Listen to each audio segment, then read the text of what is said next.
Olá, turma. Boa noite. Tudo bem? Tudo tranquilo?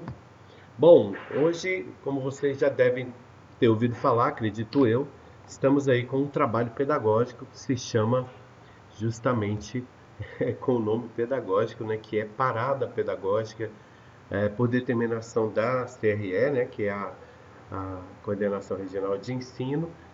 O trabalho dos pedagogos tem que ser alinhado com aquilo que a CRE determina. E aí a coordenação nos convocou para pararmos hoje em reunião, né? Nós estamos de folga, estamos em reunião para poder discutir justamente essas questões relacionadas ao bimestre, à frequência de alunos, mas principalmente o alinhamento nos instrumentos de avaliação que nós temos que fazer com vocês, tá bom?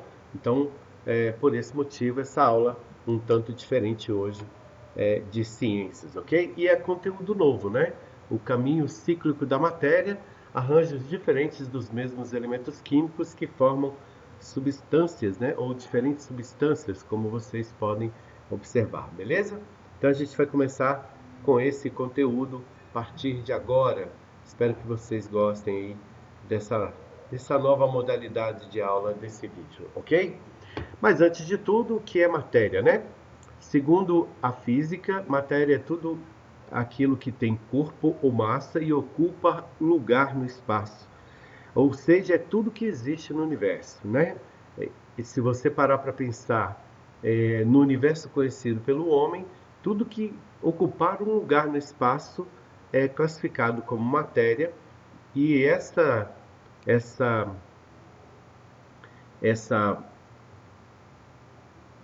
a matéria, né, em si, em si mesma, ela é constituída por partículas mínimas, né, que nós chamamos de átomos.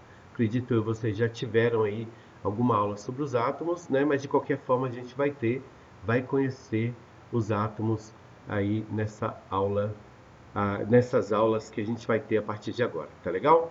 Bom, esse vídeo não vai ter edição, tá legal? Ele vai realmente correr aí o seu tempo todo. E aquilo que não sair lá tão bom, que não agradar a vocês, eu já peço aí de antemão que me desculpem também. A gente não é profissional desse ramo, né, de edição de vídeo. A gente só tenta fazer aqui o nosso melhor para vocês e por vocês, tá legal?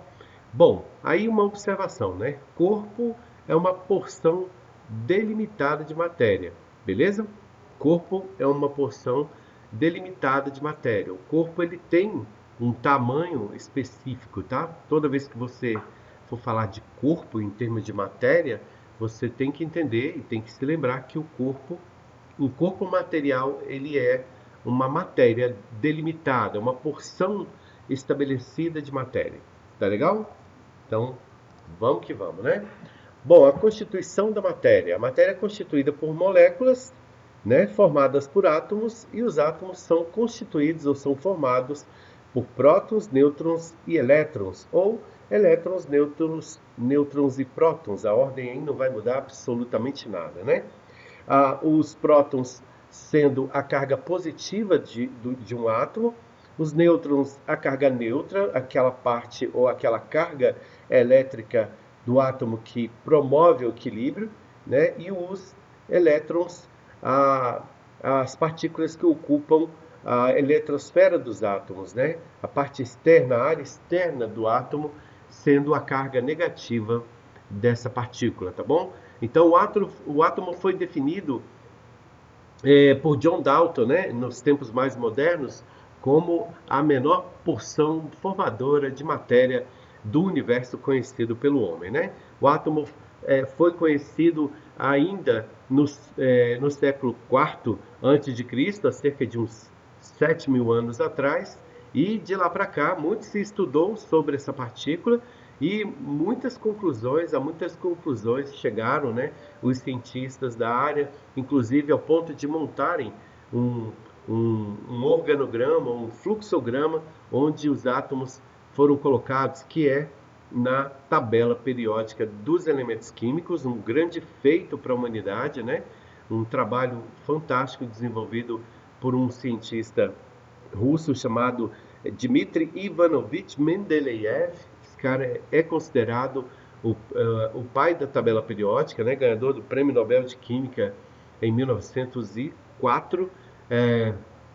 E o grande trabalho dele, o grande mérito dele foi, além de é, organizar os átomos numa sequência de hierarquia e além de levar em conta para essa organização as semelhanças químicas existentes entre tantos átomos, né?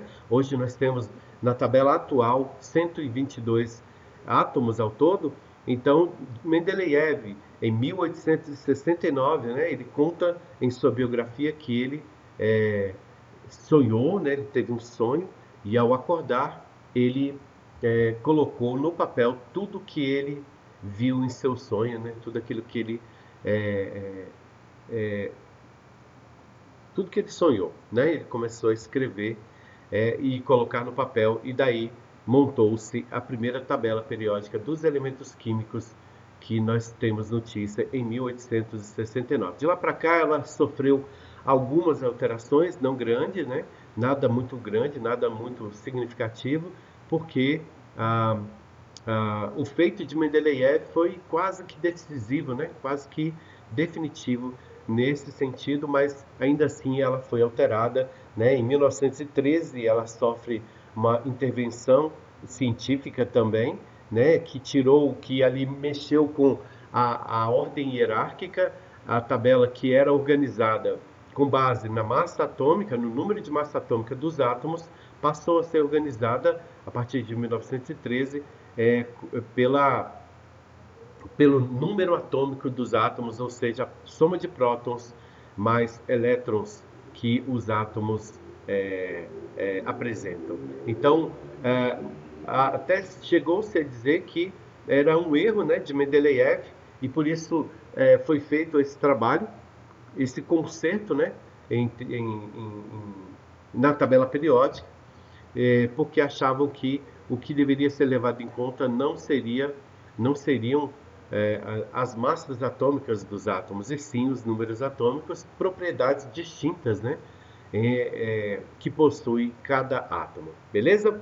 Então, os átomos são a menor porção formadora de matéria do universo conhecido pelo homem até os dias atuais, beleza?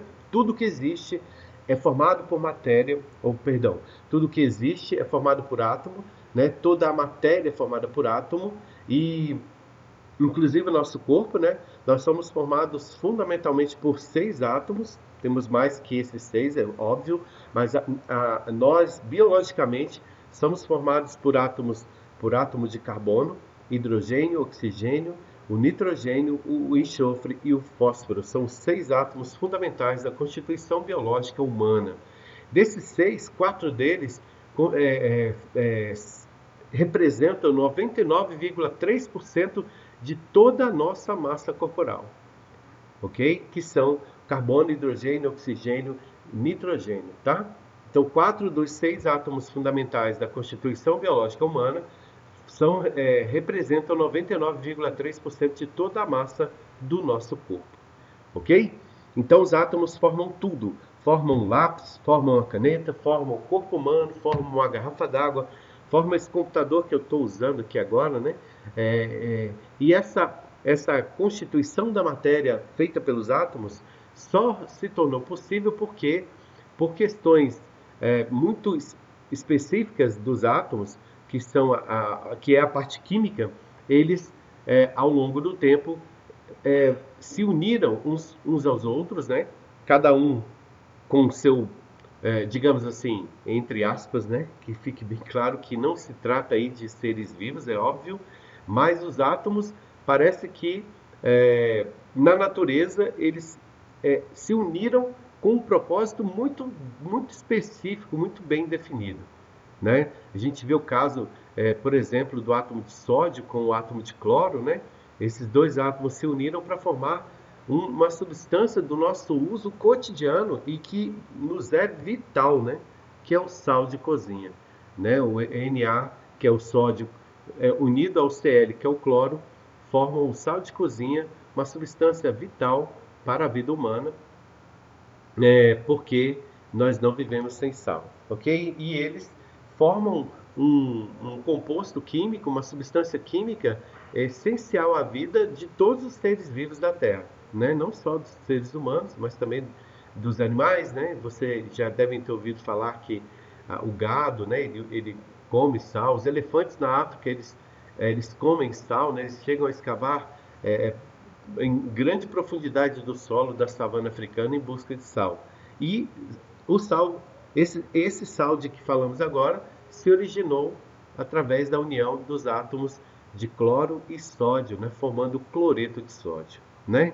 Então, as moléculas são formadas pela união dos átomos. E essa união dos átomos, ela se dá por atração química, por afinidade química e atração química. Um átomo não se liga a outro por acaso, né? Tem que haver o que nós chamamos de atração química, que basicamente a camada de elétrons que determina se há uma ligação ou não, beleza?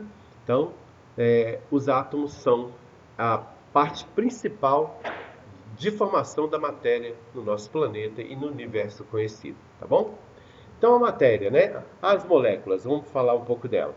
As moléculas se organizam de forma diferente, né? Conforme o estado físico da matéria. Então, se a matéria é sólida, as moléculas compostas, né? Formadas pelas uniões entre os átomos, essas moléculas se comportam, ou melhor, elas se apresentam de acordo com aquela característica física atual da matéria, né? Se a matéria é líquida, ela se apresenta de um jeito, se ela é sólida de outro, se ela é gasosa de outro. Então, a forma como a matéria, as características físicas da matéria determinam como as moléculas vão se apresentar nessa matéria, ok? Então, a gente vai ver alguns exemplos bem tranquilos ou bem específicos, né?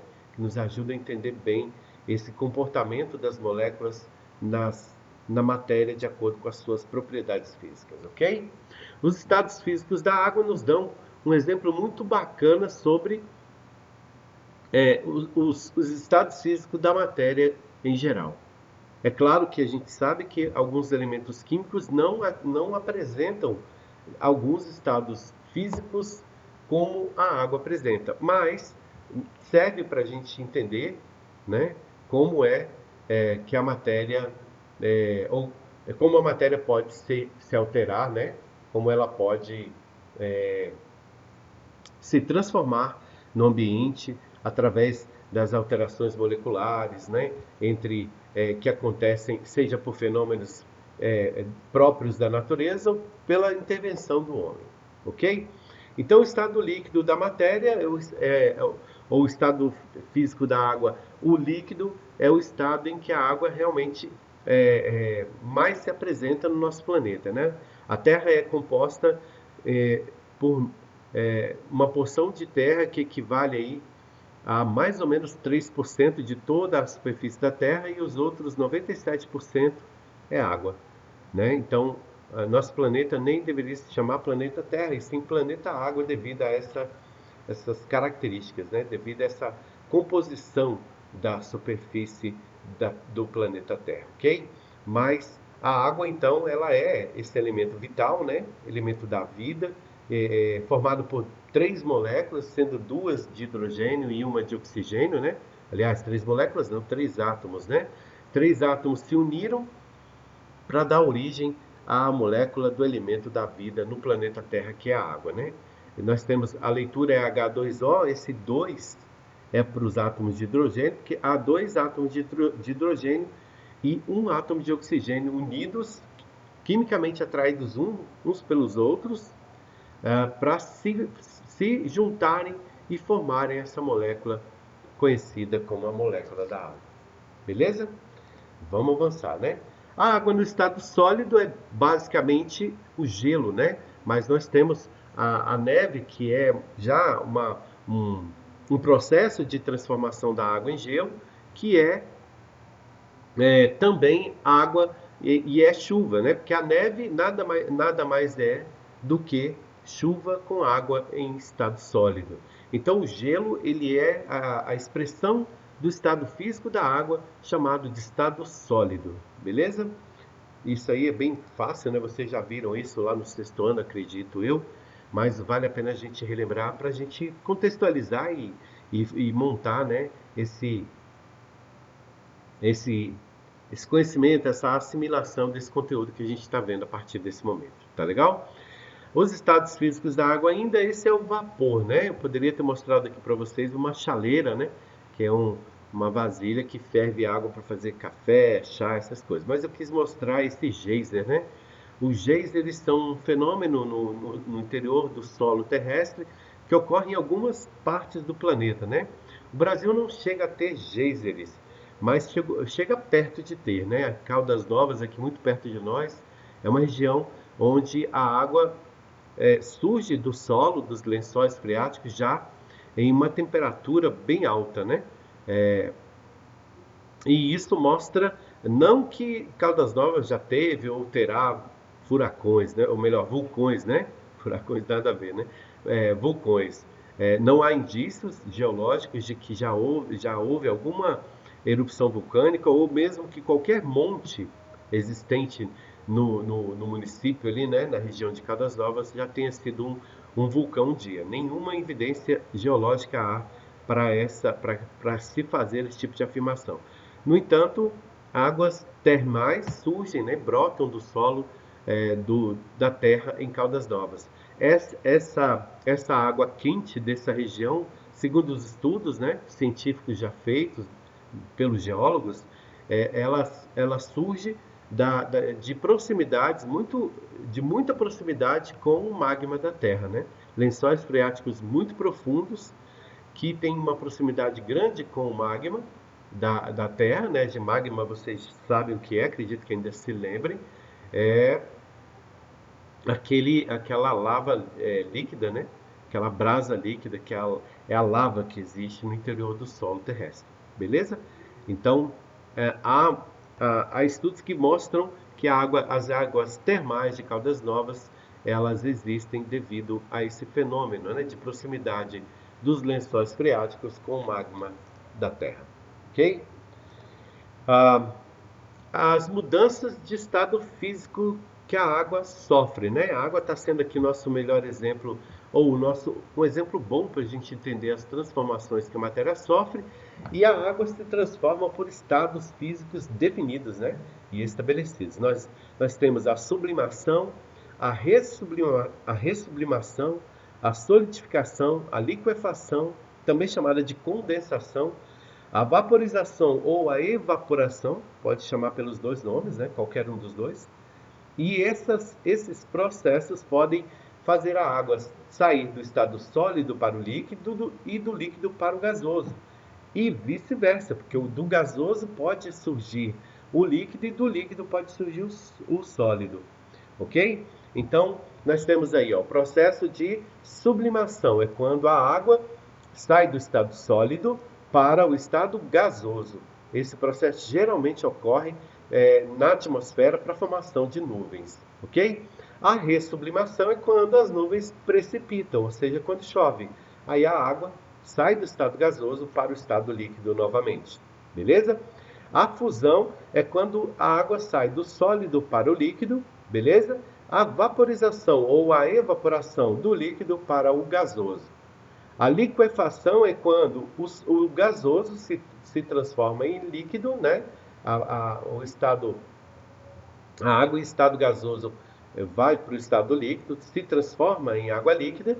E a solidificação é quando a água é congelada, né? Ela sai do estado líquido para o sólido, ok? Então existe do sólido para o líquido, do líquido para o gasoso, do gasoso para o líquido, do líquido para o sólido. Beleza? A ressublimação é basicamente, a precipitação das nuvens, ou seja, a chuva propriamente dita. A sublimação é do estado sólido para o estado gasoso. Aqui a gente fala basicamente, né, da formação das nuvens e a chuva. Beleza? Vamos avançar. Se não entendeu, deixa aí um comentário, tá bom? Na própria plataforma, que é assim que eu vi, né? Assim que tiver já terminado essa reunião, vou sanando as dúvidas de vocês, tá joia? Bom, até aqui o que a gente conseguiu ver, né? As propriedades da matéria. Ou seja, nós temos a água como exemplo de matéria que muda de estados físicos, tá bom? Esses estados físicos, é importante a gente lembrar, eles não alteram a composição química. Basicamente não, tá? Isso não ocorre alteração da composição química de nenhuma substância que sofre alteração no seu estado físico. Basicamente, as mudanças, as alterações são somente físicas, não havendo alterações químicas. Ok? Então, a água, assim como toda a matéria da Terra, ela, ela tem propriedades. Ok? Então, agora o que a gente vai ver são as propriedades que a matéria apresenta. A matéria tem propriedades gerais e propriedades específicas, tá bom? Nós temos ainda outras, que é a organoléptica, tá? A gente deve ver essa propriedade chamada de organoléptica, mas vamos nos dedicar mais a conhecer e entender as propriedades gerais e as propriedades específicas da matéria, beleza? As propriedades gerais são comuns a todo tipo de matéria. Todo corpo apresenta massa, volume, impenetrabilidade e inércia, por exemplo. Já as propriedades específicas dependem do material de que é composto um corpo, né? Por exemplo, a cor, a textura, a densidade, a temperatura, a fusão, né? A temperatura de fusão, temperatura de ebulição, esses estágios pelos quais a matéria vai passar para se transformar, podem, né, ou vão demonstrar, vão nos mostrar propriedades específicas da matéria. Beleza? Vamos lá então. Propriedades gerais. Dentro das propriedades gerais da matéria, nós temos o volume. O volume normalmente, galerinha, é usada para medição, né, para quantificação de líquidos. Beleza? Então, o volume é o espaço ocupado pelo corpo. Volume é medido em metro cúbico ou em litros, tá bom? Então, aquilo que é sólido não vai ser medido em volume, tá? Mas em peso, a gente vai ver essa propriedade também. Acredito que vocês já estudaram, né? As unidades de medida, né? É na matemática, normalmente, que se ensina, certo? Acredito que vocês já tenham aí um mínimo de noção sobre esse assunto, né? Sobre esse conhecimento que é sobre as unidades de medida. E o volume é uma unidade de medida que mede ou que quantifica algo que se apresenta no estado líquido, normalmente líquido ou pastoso, tá bom? Pode ser também normalmente isso. Beleza? Por isso a gente vê aí, aqui nesse cubo, a gente teríamos aqui medidas em metro cúbico, tá bom? Aqui teríamos metro cúbico. No recipiente aí que mostra para vocês, inclusive ml, né? Seria medição de líquidos, ok? Então, volume é necessariamente uma medição que se faz de algo líquido, de uma matéria líquida, tá bom? A massa é a quantidade de matéria contida em um corpo. A massa é medida, depois eu vou arrumar isso aqui, tá, pessoal? A massa é medida em quilo, tá? Agora sim, né? A gente está falando dos sólidos, mas também dos pastosos, né? Se você for comprar, por exemplo, um leite condensado numa caixinha no supermercado, para você ele é o quê? Ele é sólido, líquido ou é gasoso? Né? É pastoso, né? Você pode considerar como um líquido. É meio pastoso, não chega a ser sólido, nem totalmente líquido, está ali mais ou menos no meio dessas duas propriedades da matéria. Esse produto, ele é medido em quilogramas, na verdade em gramas, né? Mas a grama é um derivado, né, do quilo, certo? Você chega lá, tá lá, é 395 gramas, se não me engano, se não me falha a memória, o peso de uma caixinha de leite condensado. Então ele é medido pela massa, tá bom? Outras matérias, além dessa, né, também são quantificadas pela massa, ou seja, usando-se a unidade de medida quilo, tá bom? Quilo, grama, quilograma, né? Tonelada, que é o caso de 1 quilo multiplicado por 1.000. Então, essa unidade de medida é usada também na química, né? Principalmente para quantificar algum tipo de matéria. Geralmente a matéria é sólida, mas a gente viu aí que alguma matéria, alguns tipos de matéria que não são necessariamente sólidas vão também ser quantificados pela massa. Beleza? Mas o que é medido em quilo não é o peso, né? Então, o peso só não, tá? Não, não, não, né? Como diz aí o slide. Não só o peso, tá? O que é medido em quilo pode ser o volume também. Mas claro que, principalmente no Brasil e alguns países que usam essa unidade de medida, o volume é necessariamente ou basicamente medido, ou volume, melhor dizendo, basicamente mede aquilo que é líquido. E o peso basicamente mede ou quantifica aquilo que é sólido, tá bom?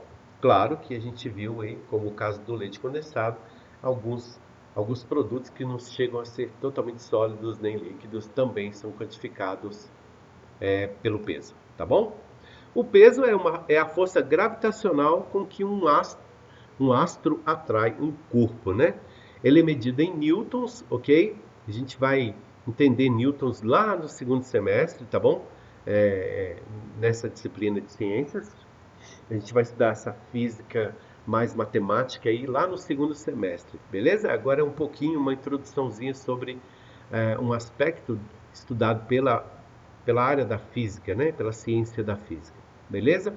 Nós temos no nosso planeta uma força chamada de força gravitacional, né? Essa força é conhecida de todos nós há muito tempo, não é mesmo? Com certeza vocês já ouviram falar da da, da gravidade da Terra. A ciência acredita que essa força que puxa tudo para baixo, né, como a gente costuma dizer, ela se origina no núcleo terrestre, em uma área do interior do nosso planeta que que é composta por níquel e ferro. E que esses dois elementos muito naturais, né, do nosso solo terrestre, eles têm essa força magnética, né, que puxa tudo para baixo e que faz com que tudo na Terra apresente um peso. Então, num estado de gravidade zero, quando você está, quando os astronautas vão à Lua, né? Que nós não somos astronautas, então eles lá ficam flutuando, né? Eles não têm um peso, ou melhor, lá não tem uma gravidade que os puxe para baixo como há na Terra, tá bom?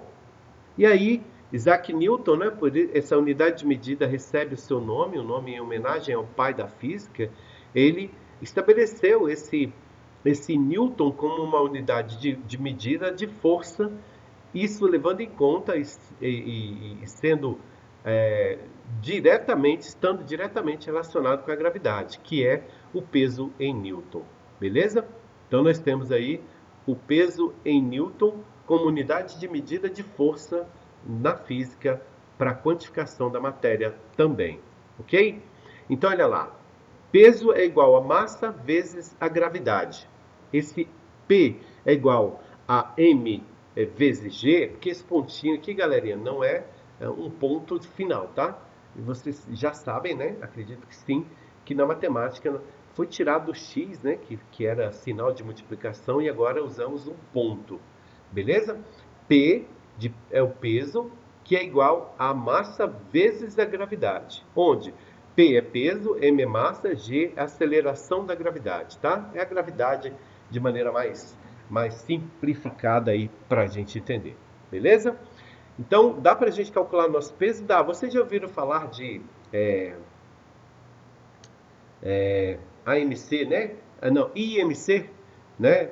Quem vai fazer academia, na hora que entra na academia, geralmente passa ali por alguém da academia. Em alguns casos se dizem nutricionistas e outros médicos, né? Tem academia que tem médico, E esse médico ele vai medir o seu IMC, que é o índice de massa corporal, né?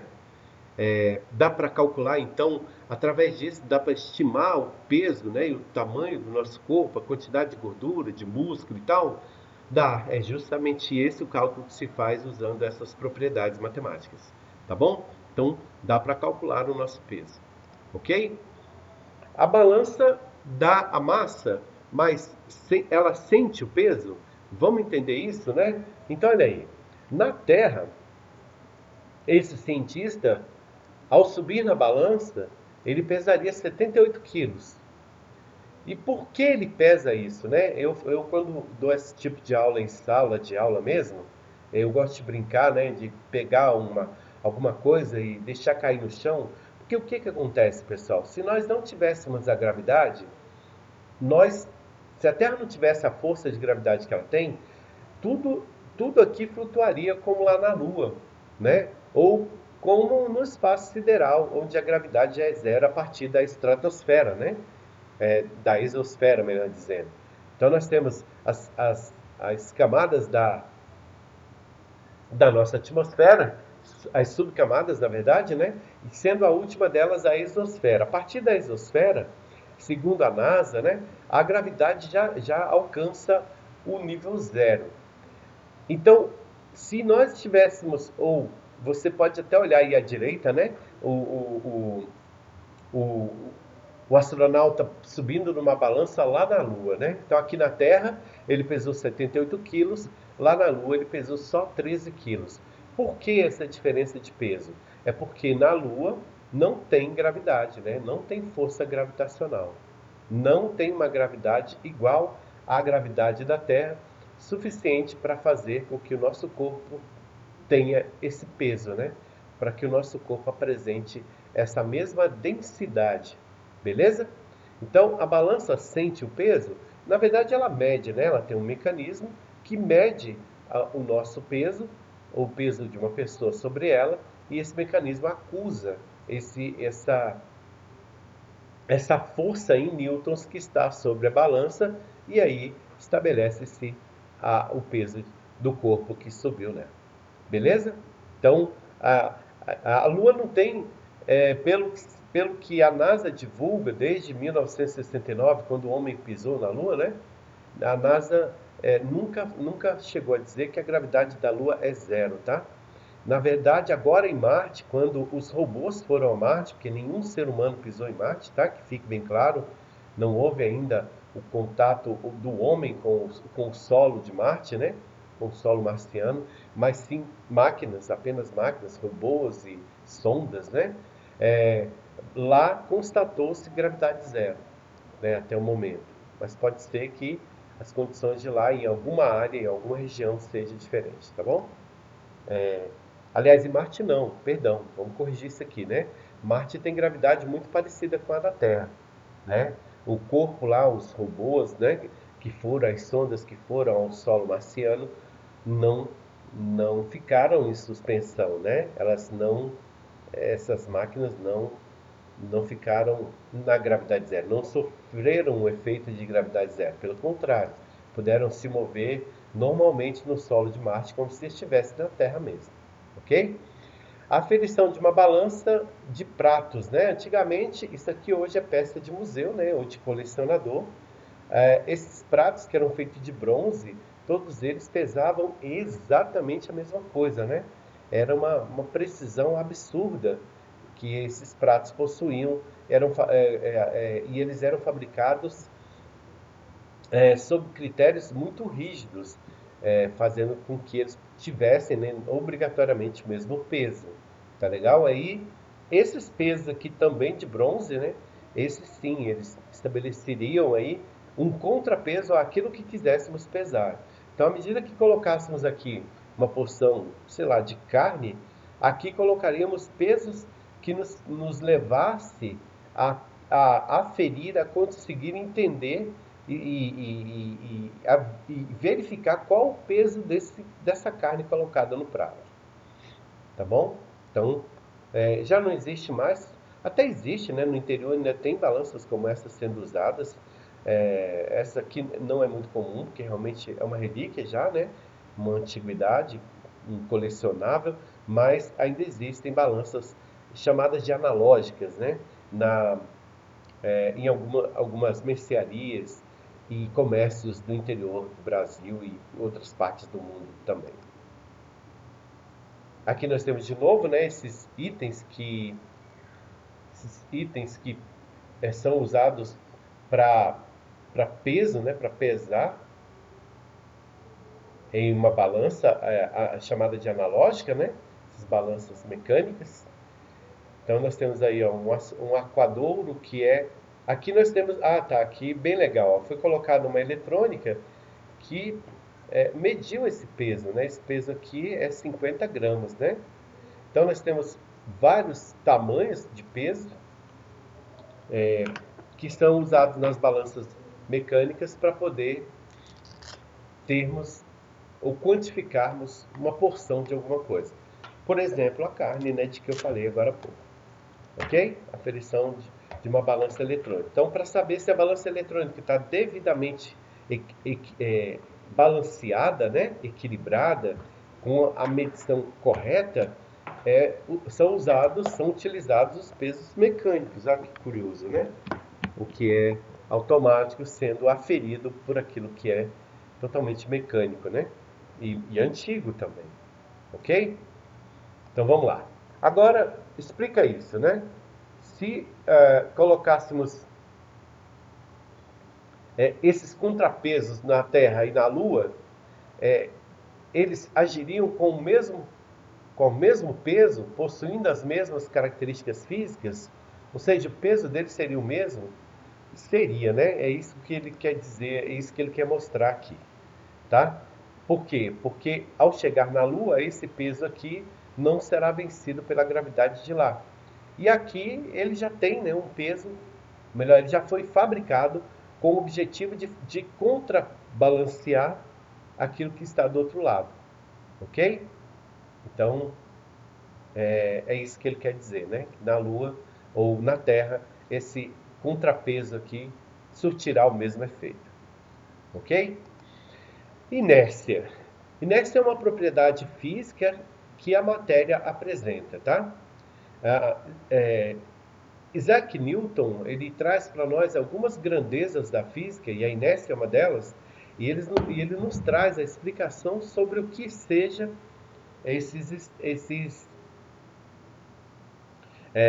essas grandezas da física, né? A inércia, que é a primeira delas que a gente vai estudar, ela diz o seguinte: Isaac Newton estabeleceu o seguinte: um corpo tende a permanecer parado até que uma força atue sobre ele e o tire desse estado de parado. Ou um corpo tende a permanecer em movimento até que uma força atue sobre ele e atrapalhe ou altere esse movimento. Então a inércia não é a pessoa, nossa, tal fulano de tal vive numa inércia, né? A inércia não é um estado parado, galerinha, né? A inércia é um estado de um corpo, mas esse estado pode ser de movimento ou de repouso, né? Na verdade, a gente não usa o termo parado na física, é o estado de repouso, tá? Se a matéria, ou melhor, se um corpo está em movimento e nenhuma força atua sobre ele para alterar esse movimento, a inércia dele será um movimento constante. Por outro lado, se um corpo está em repouso, totalmente parado, há horas, ou há dias, ou há meses, ou há anos, né? E nenhuma força atuou para alterar esse estado de repouso desse corpo, ele possui essa inércia. Então, a inércia é o estado apresentado por um corpo que não sofre sobre si nenhum tipo de força que venha a alterá-lo. Beleza? Então, a inércia, em outras palavras, é a resistência que um corpo oferece à mudança de seu estado de movimento ou de repouso, tá, gente? Porque o de repouso também é válido. Esqueci de colocar aqui no slide. Depois eu vou consertar. Então, a inércia é a resistência que um corpo oferece à mudança de seu estado de movimento ou de repouso. Ele vai estar em movimento ou ele vai estar em repouso, tendendo a permanecer assim até que uma força atue sobre ele, alterando esse estado. Beleza? Aqui nesse exemplo, por exemplo, é redundante, né? Pleonasmo. Nesse exemplo, nas duas imagens aí, nós vemos o seguinte: duas pessoas em pé no ônibus, né? Muito comum no nosso entorno sul de Brasília, né? É, duas pessoas em pé no ônibus, não conseguiram um lugar para sentar, um assento para sentar. E aí o ônibus freia bruscamente, né? Daqueles motoristas bem educados, né? Esses motoristas muito delicados que a gente tem aqui no entorno de Brasília, né?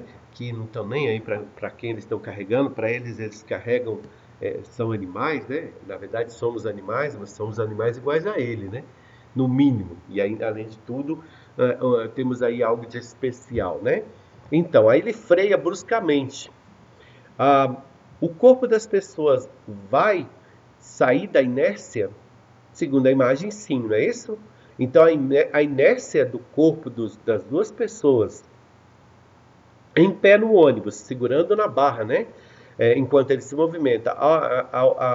Após a freagem delicada do motorista, esses dois corpos sofreram uma força que alterou seus estados de inércia. Beleza? Então aqui é um exemplo bem legal, bem clássico, né? Bem simples da alteração de um estado de inércia que um corpo pode sofrer.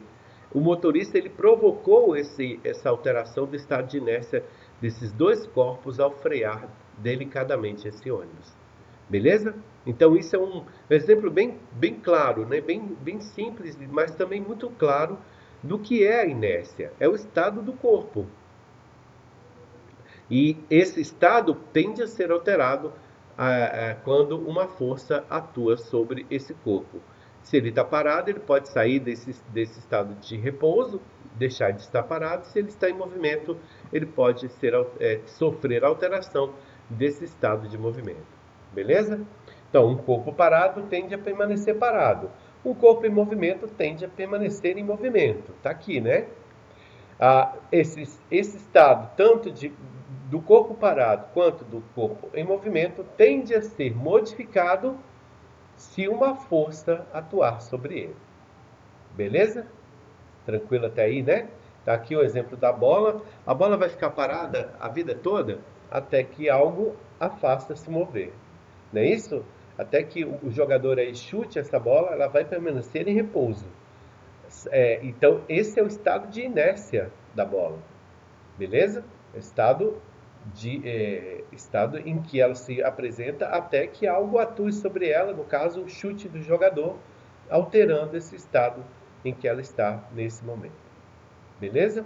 Então, esses dois exemplos aí são bem legais para a gente entender o que é inércia. Quanto maior a massa de um corpo, maior sua inércia. Aí tem o carinha aqui, né, o magrelinho aí, tentando puxar uma rocha. Vai conseguir?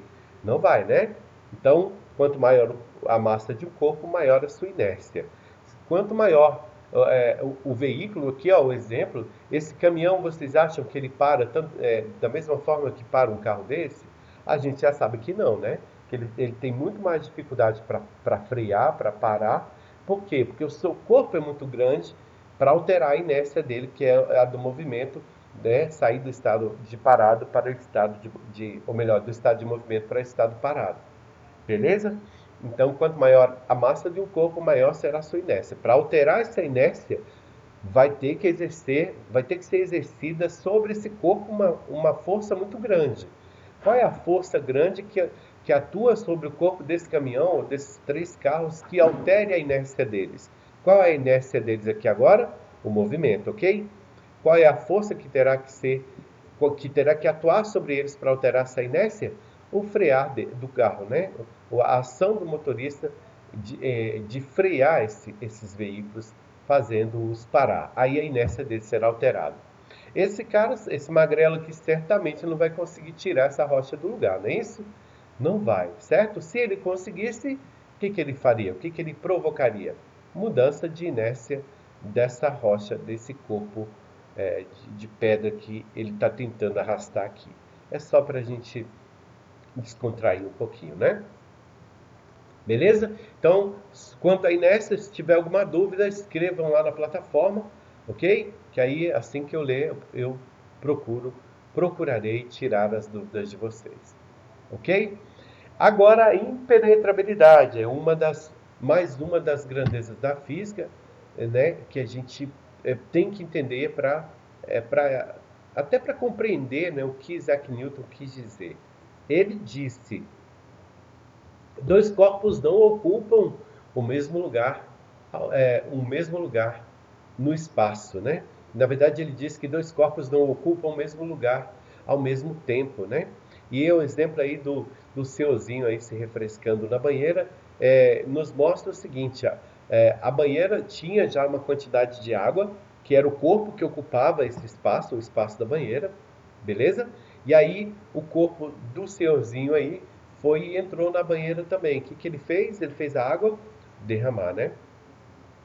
Ao derramar a água, temos aí uma demonstração, um exemplo bem claro de que dois corpos não podem ocupar o mesmo lugar ao mesmo tempo, tá bom? Dois corpos não ocupam o mesmo lugar no espaço. Essa é a máxima da lei da impenetrabilidade, uma das, uma das características, né? Um dos estados que apresenta a matéria. Beleza? Vamos lá então. Bom, até aqui, resumindo, né?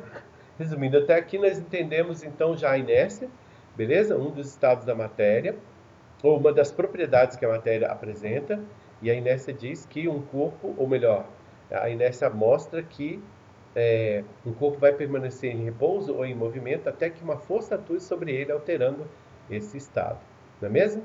Vimos agora a grandeza ou a impenetrabilidade, que é um estado da matéria que mostra que em um lugar só pode haver um corpo. Dois corpos não ocupam o mesmo lugar no espaço. Beleza? Resumindo até aqui, né? Meio que fazendo aí um, um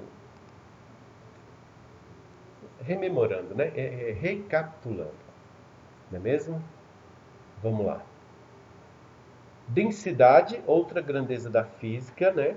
Que tem a ver com ah, que tem a ver com os estados da matéria, beleza? Com as propriedades da matéria.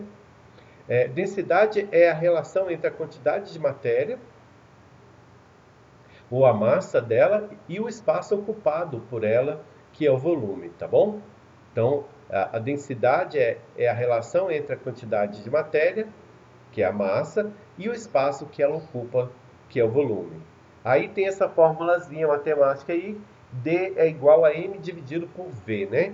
Densidade é igual a massa dividida pelo volume. Agora eu te pergunto, o que é mais pesado, 1 quilo de algodão ou 1 quilo de chumbo, né? Qual dos dois pesa mais, na sua opinião? E aí é uma pegadinha, hein? Você acha que 1 quilo de chumbo pesa mais do que 1 quilo de algodão? Sim ou não? Claro que não, né, gente? 1 quilo de algodão equivale ao mesmo quilo do chumbo. É 1 quilo. Ambos estão em um recipiente, uma vasilha, em uma caixa, e ambos pesam 1 quilo. O volume ocupado pelo algodão será muito maior do que o volume ocupado pelo chumbo, beleza? Então, a massa do algodão, para a gente ter 1 quilo de algodão, nós vamos ter o algodão ocupando um espaço muito maior do que o chumbo. Isso é o óbvio. Mas 1 quilo de algodão e 1 quilo de chumbo, ambos são 1 quilo. Tá ok? Só o volume do algodão que será maior para conseguirmos alcançar esse quilo. Beleza? Tranquilo até aí? Então tá bom, vamos lá. Volume e formas fixos são propriedades específicas dos sólidos, tá bom? Agora a gente vai estudar de maneira mais detalhada, né? Ó, aqui esse ponto de fusão, depois eu volto nesse slide se a gente precisar, tá bom? Esse aqui fala mais mas vale a pena, né? Vamos lá. Ponto de fusão, galera, é a fervura, ou é o ponto de fervura de uma matéria, tá bom? A que temperatura eu vou conseguir ter água fervida? Né? A água não passa de 100 graus, galera. Você pode deixar uma chaleira, uma vasilha no fogão por horas, fervendo, que a temperatura a que essa água vai chegar não vai passar de 100 graus. Porque esse é o ponto de fusão, ou melhor, é o ponto de ebulição da água. Tá? Não vai ultrapassar isso. O gás hélio, ele vai aquecer, né? Ele vai alcançar o seu ponto de ebulição entre 272 e 269 graus Celsius. O hidrogênio alcança esse mesmo ponto de ebulição entre 259 e 253 graus Celsius. O gás neônio entre 249 e 246.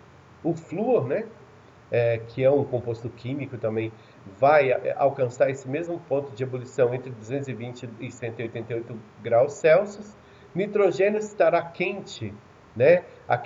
Vai entrar em ebulição entre 196 e 210 graus. Oxigênio entre 219 e 183 graus. O argônio, que é outro gás, vai estar fervendo entre 189 e 186 graus Celsius. O xenônio, que é outro gás também, né? É um dos 6 gases nobres da nossa tabela periódica. Esse gás vai estar fervendo entre 112 e 107 graus Celsius. O cloro é um sal mineral, né? Entre 35 e 101 graus Celsius ele vai alcançar o ponto de ebulição. O radônio, que é outro gás, entre 62 e 71 graus Celsius. O bromo, que é um metal, né? Vai estar quente em fervura já, né? Entre 7 e 59 graus Celsius. O iodo entre 114 e 184 graus. Mercúrio, a partir dos 39 graus, né, até os 357 é o ponto de ebulição dele. E o fósforo vai alcançar esse ponto de ebulição entre 44 e 280 graus Celsius, tá bom? Isso tudo, essas temperaturas aqui serão alcançadas para provocar essa ebulição nesses materiais a pressão atmosférica ao nível do mar, tá bom? Em altitudes muito elevadas, como nas regiões do Equador, da Colômbia, Venezuela, isso muda, tá? Esse quadro aqui muda. Se for o contrário, em regiões muito baixas, isso também vai mudar, tá? Essas temperaturas vão se alterar, beleza? Isso aqui é ao nível do mar, tá? Ao nível do mar a gente vai compreender algo até 600 metros de altitude, tá bom? Porque a altitude zero não é necessariamente assim, tá bom? Mas é próximo disso. Beleza? Foi bom a gente dar uma olhada lá, né? A matéria também apresenta, então, aqui dos sólidos, hein, gente? Ó, volume e formas fixos, propriedades específicas daquilo que é sólido, tá bom? Resistência e tenacidade. Resistência é a capacidade de não se quebrar com facilidade. Tenacidade é a força. Beleza? Os cabos de aço aqui sustentando a ponte de São Francisco nos Estados Unidos, né? A força desses cabos de aço é a tenacidade que eles possuem. Eles são resistentes também? Certamente muito resistentes. Mas eles também têm uma força muito grande, o que faz com que essa ponte se mantenha suspensa, segura por eles, né? Ao ponto de não se romper, não se quebrar. Aqui nós vemos que o grafite dentro desse cilindro de madeira, que é o lápis, né? Ele tem uma certa tenacidade e também pode apresentar uma respectiva ou uma relativa resistência, tá bom? Então, tenacidade e resistência é a capacidade de suportar forças externas sem se deformar. Se a matéria, né, ela se deforma ao sofrer uma força externa sobre ela, então a resistência e a tenacidade dessa matéria, ela mostra ser baixa ou ser alta, de acordo com o que acontecer com ela após essa força ser exercida sobre a mesma, tá bom? Um sólido é considerado duro quando é difícil riscar a superfície dele, beleza? Aqui é a dureza, né? Aqui é a grandeza física chamada de dureza. A dureza, então, é a capacidade que uma matéria tem de não ser riscada, né? Ou de ser muito difícil riscá-la. Isso é a grandeza chamada de dureza de um material. Aí nós vamos ter alguns exemplos. Deixa eu ver se eu consigo ler aqui para a gente esses nomes, né, para facilitar. Nós temos aqui o talco, né, que é uma rocha, o gipso, a calcita, fluorita, a apatita, o felospato eu já vi, já peguei até, o quartzo, que é bastante resistente, o topázio e o corindon. O diamante também serve como exemplo, tá, gente? O cristal nem tanto. O cristal tem uma certa dureza, mas a gente risca cristal com facilidade, não é? E vidro nem se fala. Mas o diamante é muito resistente. É muito difícil riscar diamante. Até não sei se vocês sabem, mas a gente consegue. O diamante ele é tão duro que a gente consegue cortar vidro com o diamante, né? A máquina não, né? O instrumento que o vidraceiro usa para cortar vidro é o diamante. Tem um pedaço de diamante na ponta do instrumento, que parece um. Esse instrumento parece um. Como é que chama agora, gente? Que é usado pelos marceneiros, pelos escultores em madeira, na verdade, né? Ah, nossa, eu vou lembrar e falo, tá? Se lembrar, eu falo para vocês. Tá quase saindo aqui, mas eu não lembro agora. Beleza? Mas é difícil riscar diamante, mas o diamante risca muita coisa, tá bom? Dá para cortar muita coisa com diamante. Ductibilidade: os solos dúcteis deformam-se e não recuperam a forma original quando cessa a força causadora da deformação. Aí nós temos o fio de cobre, né? Se você deformar esse cobre, se você dobrar, se você amassar esse fio, né? Se você torcer esse fio, você não conseguirá mais fazê-lo voltar ao estado original.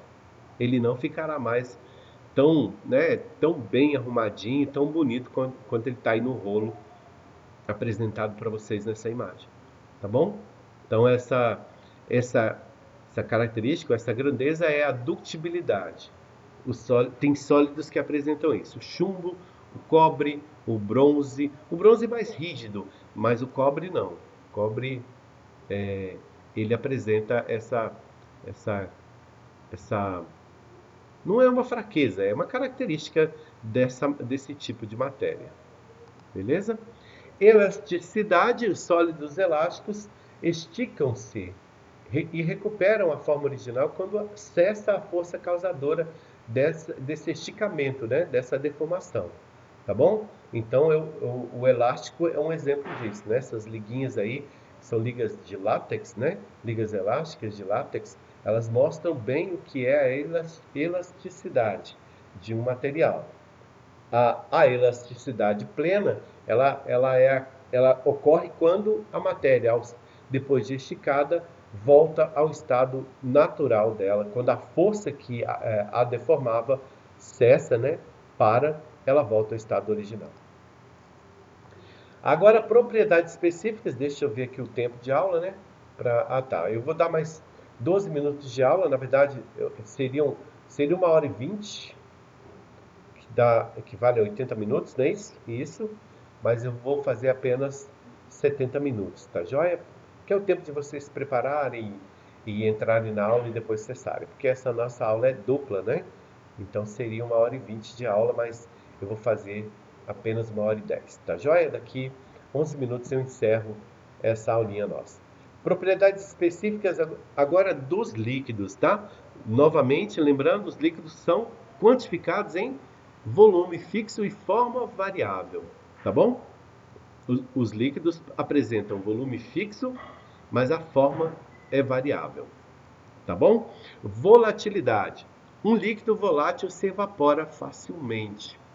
Isso a gente vê nas tintas, a gente vê no água rasa, no tine, no querosene, principalmente no álcool, né? O éter são altamente voláteis. Ou seja, eles evaporam com muita facilidade, né, depois de um tempo exposto ao ambiente. Então, isso é chamado de volatilidade, quando algo tem a propriedade de evaporar. Tá certo? Então, um líquido volátil se evapora facilmente. Então, o que é volatilidade? É a característica de uma matéria que ah, exposta ao ambiente, evapora no ar. Isso é volatilidade. Viscosidade é a resistência ao escoamento, né? O mel aqui, ó, um exemplo de viscosidade muito bacana, certo? Todo líquido viscoso apresenta características parecidas com o mel, ok? O mel, se você colocá-lo igual está sendo mostrado aí na imagem, você vai vê-lo escorrer muito lentamente, não é isso? A matéria viscosa, ela escorre bem lentamente, ao contrário da líquida, que se fosse líquida aqui, já não teria nem nada, né, dessa formação aqui na ponta desse, parece um socador de alguma coisa, né? Então a viscosidade é um tipo de característica que a matéria apresenta que apresenta resistência ao escoamento. Ela não escoa rápido. Escoar é correr, né, gente? No caso aqui seria escorrer mesmo, né? Da ponta desse, desse, parece um socadorzinho de alguma coisa, né? Não sei o que é isso, não. Mas deu para entender. Propriedades específicas dos gases, né? Dos gasosos, volume e forma variáveis. Os gases não têm forma nem volume fixos, tá bom? Eles sempre vão apresentar características de variação. Os gases têm como grandeza ou se apresentam com capacidade de se expandir e de se comprimirem, né? A grandeza para isso, ou a propriedade disso, chama-se expansibilidade e compressibilidade. Eu consigo colocar 13 quilos de gás dentro de um botijão de gás, né? Que é esse botijão que a gente tem. E essa capacidade, ou isso só é possível porque o gás se comprime, tá? Para colocarmos o gás dentro do botijão de gás, precisamos praticar ou forçar a compressibilidade, o que fará com que ele caiba dentro desse botijão. A expansibilidade é a capacidade que ele tem de sair de volta, né? De sair de dentro desse botijão com a pressão. Ele geralmente sai em pressão, porque ele está comprimido, mas essa compressibilidade ela é desfeita quando o gás se expande, tá bom? Os gases, todos eles têm a capacidade de se expandir, beleza? E é isso. Por agora, a nossa aula já deu, né? Eu nem vi que os slides estavam tão bem avançados. Então é isso, galerinha. Nem foi necessário a gente chegar aí aos 50 minutos, ok? Então esse é o início de um novo conteúdo. No nono ano, vocês têm geralmente um semestre de química, de conteúdos voltados para a química, e um semestre de conteúdos voltados para a física, né? Duas disciplinas que vocês vão ter no ensino médio, durante os 3 anos do ensino médio, separadas, né? Não mais juntas na ciência. A ciência, ou ciências para vocês, ensina